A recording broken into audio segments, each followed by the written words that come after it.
Hi. Today I wanted to talk a little bit about insecurity. I think that a lot of people go about trying to solve their issues of confidence or insecurity in an ineffective way. They think that there's a pot of gold at the end of the rainbow, and once they get that pot of gold, that they will then feel secure and happy and confident.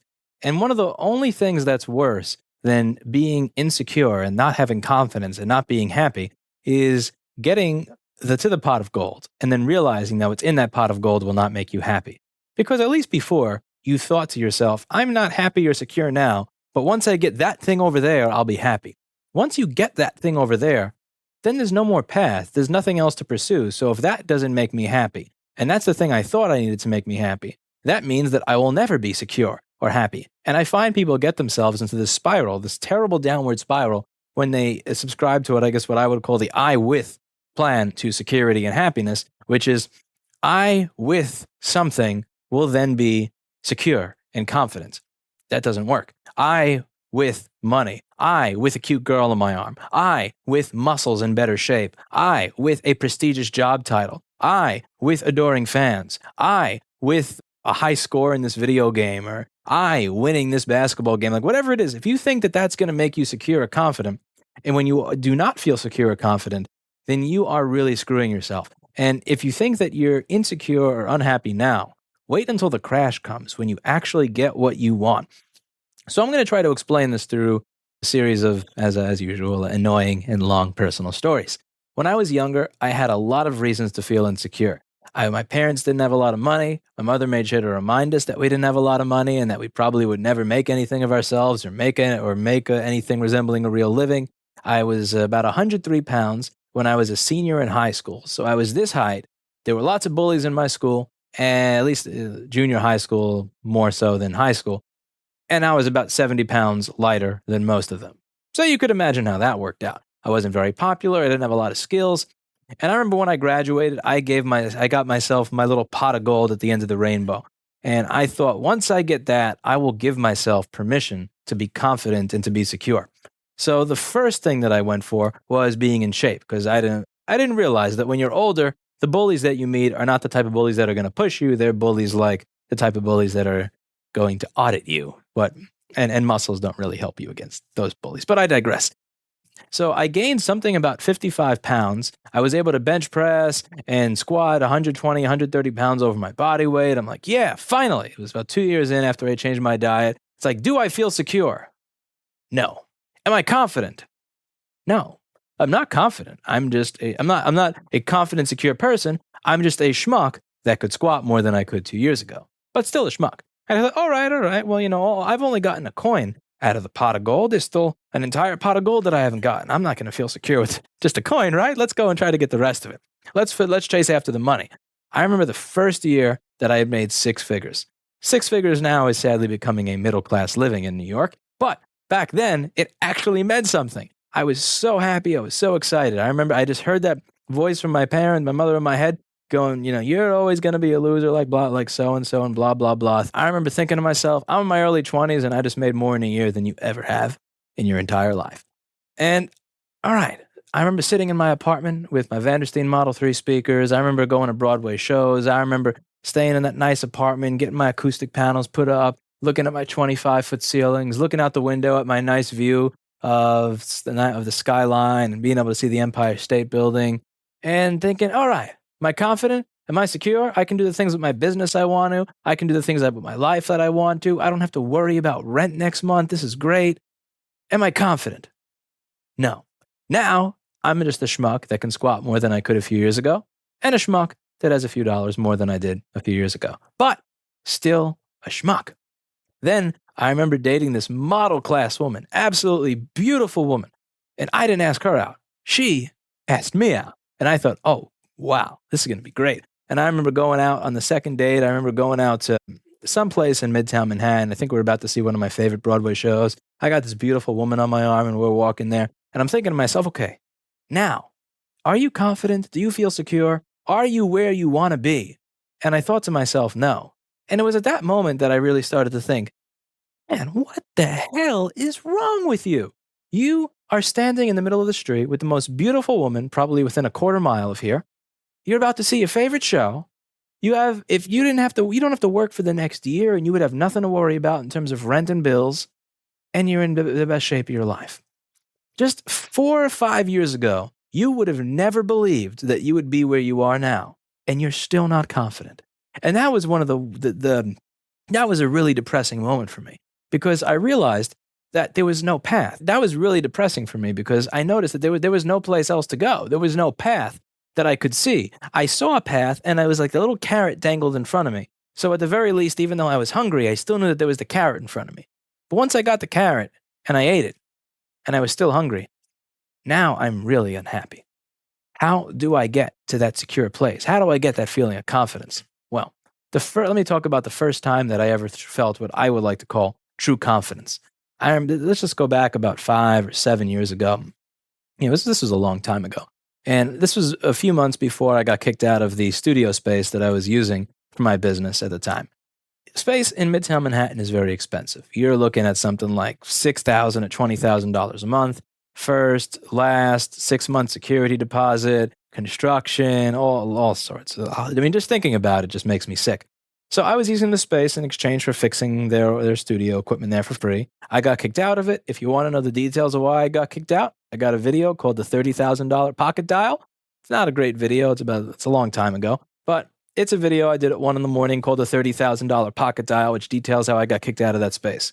Now, there was one of the maintenance guys for the building next door that I would always talk to every now and then when he came over. And one time he said, "Oh yeah, I'm going to go up and check on this other guy's studio. He's having some problems with this, that, and the other." He wasn't really knowledgeable when it came to audio equipment, but he just liked to try to be helpful. He was a nice, helpful guy. And I asked what was going on, and I just decided to go up with him. I had nothing better to do. It was like 1 a.m. or something. And the trains were fucked up, so I was waiting on a ride to get home. So I go up and I want to help him out. And there was some stuff wrong, and I could tell that the place was kind of in disarray and falling apart. Sadly, it's not there anymore.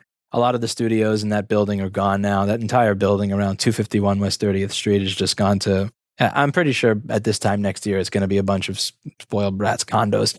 But I digress. I went up, and I could tell that the place was kind of in disarray. And, it didn't really have anything else to do anyway, so I just figured I'll fix it and not charge him. I fix everything that's wrong at the studio. I don't charge him. I tell everybody that's there. I'm used to working at studios, so I know how to talk to the clients. And without asking permission or anything, after I make everything work, I ask everybody what their setup is. I send them into the room. I apologize for the wait. They say thank you. And then I'm about to walk out, and the guy looks at me and he's like, "Hey, thanks a lot, man. I really appreciate that." And I had helped him out maybe 1 or 2 more times. I didn't think much of it. I went back to the studio, and now we're at a point where I'm about to get kicked out. Speaking of getting kicked out, wait till Jason realizes that I turned off the refrigerator and forgot to turn it back on before tomorrow. He's going to fucking kill me. But hopefully I edit that out so he never knows that I'm the one who keeps doing that. Anyway, I don't think it's a big deal. Now, I get kicked out of the space because of the reasons in the $30,000 Pocket Dial video, and I have no place to go. I have no place to go. I have no idea what to do. And then the maintenance guy says, "Hey, I got you a meeting with this guy next door. He's got this space. It's like $2,000 or $3,000 a month. It doesn't require construction. He doesn't require first, last deposit, all that shit. All he wants you to do is pay 1 month of rent. And that's it. Just go down and talk to him." And I go down and talk to the guy, and I tell him who I am. And he's like, "Oh, yeah." I forget the guy's name, the guy in the 9th floor at the studio. He's like, "Oh, yeah, he's told me about you. I have some stuff that I may need you to do as well. You want to come see the space?" And I'm like, "Do you have any questions?" And he's like, No. You see, if he says you're good, then by all means, you got the space." And that was the first time that I had this feeling of real, true security and confidence. Security is safety. And you feel safe when you feel that there is a safety net that is provided by other people who you have helped. When you provide value to others, when you help other people out where other people would not have helped them, they are going to want to do the same for you. Because if I help somebody that nobody else would have helped, he's going to want to keep people like me around. And the best way to keep people that are like me around that would help him is by making sure that I have everything that I need. So there's this like community feeling. We are a very tribal species. We seek to help the people that help us. And that is what gives us a true sense of security. And then I realized that's because we know what insecure means. We know what the feeling is. But a lot of us don't know what it feels like to actually, what is the definition of being secure, of feeling secure, of living securely? The way you live securely is by providing so much value to so many other people that when there are bad things about to happen to you, that they jump to your rescue, they jump to your help, like that individual did. That entire situation may have never happened if I just didn't do a nice thing that one evening. Now, I'm not saying that I am like Mother Teresa just giving away everything for free. I'm not saying that that like everybody who comes to my door and says I can't pay for the thing. No, just get the fuck out of here with that. But my point here is that when you provide value to other people, they will then make sure that you have a secure life. Opportunities will open for you that you didn't see, that just may not open for other people. Doors will open and you will do well. And once you feel secure, then you can feel confident. And this is not going to have to do with whether you lost 5 pounds. It's not going to have to do with whether you have a lot of money. It's not going to do with whether you have a perfect jawline. It's not going to be with whether you were able to beat somebody in a video game or in a sport or anything like that. It's just this down-to-earth thing, tribal part of our species where when you provide value to others, they will in exchange provide security to you. It's not about you with something, you with money, you with beautiful girl, you with cool job title, you with muscle. It's you. You have to be enough. So what value are you providing without the other crap? Again, it's not you in the nice car. It's not you in the hot girl. You. The only way to solve the problem of confidence and security is with you. Because as long as you think that the pot of gold at the end of the rainbow is stuff, you're never going to be secure because you plus stuff cannot make you feel secure. You plus something else, it's always the plus. It's they only like me because I have this other thing. They only like me because I did this other thing. It's not the value that you intrinsically provide as a person. So if you can find ways to provide value to other people in any way possible, this is the true path to security and confidence. And from that moment that I had that interview with that one studio owner that let me have that space, where he didn't even want to know what I did for a business. He didn't even want to see my finance. He says, yeah, just take the space. I knew what true confidence and true security was. And I've been trying to practice that ever since that day in my own life. And I realized that's the way it works. That is security. That is confidence. What I would suggest to you is find ways to provide value to others so that they will want to provide security to you. And you don't have to be rich. You don't have to be the best at anything to do this. I still remember there was this foundation in the town that I grew up in. I think it's called the Alzheimer's Foundation. What they did is they would take in objects from people's homes. They would take donations of not really money, but just of stuff that people didn't need anymore. They would clean it and fix it up.